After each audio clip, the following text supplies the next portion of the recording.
Antonio Ferri was an Italian scientist, prominent in the field of aerodynamics, with a specialization in hypersonic and supersonic flight.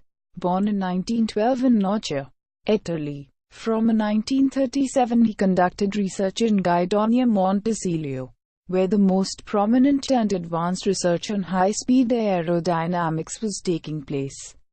In 1938, at the age of 26, he received Italy's highest prize for science, the Premio dell'Accademia d'Italia for Science. Among the work he conducted there were spectacular experiments in 1939-1940 with supersonic wind tunnels.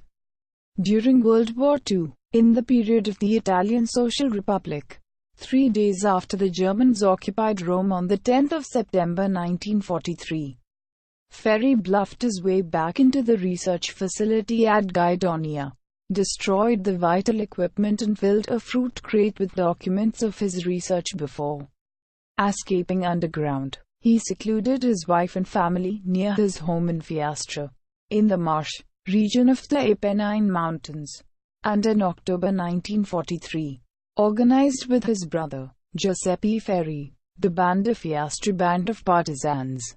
For the next year he coordinated attacks of the region's anti-fascist bands using the Valle del Fiastrone, Fiastra Valley, as a safe haven to return to and to receive Allied airdrops.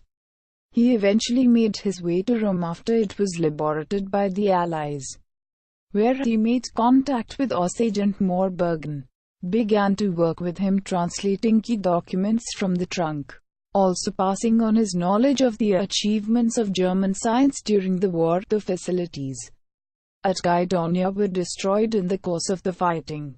In 1944, Ferri was brought to the leading American research center in his field, the National Advisory Committee for Aeronautics in Langley, Virginia, where he continued as a major figure in his field. In the immediate post-war period, he studied the use of a biconvex wing profile for high-speed aircraft and developed the shear and flow visualization method of predicting the impact of shock waves on aircraft wings. He then turned at length to the problem of atmospheric re-entry, hypersonic thermofluid dynamics, as applied to the study of supersonic and hypersonic jet engines. He also conducted important studies in the fields of supersonic combustion and aerodynamic heating of high-speed aircraft. In all these areas, he made key contributions to the advancement of aerospace engineering. In 1956 he founded the General Applied Science Laboratory. Ferri died in 1975 on Long Island, New York, United States.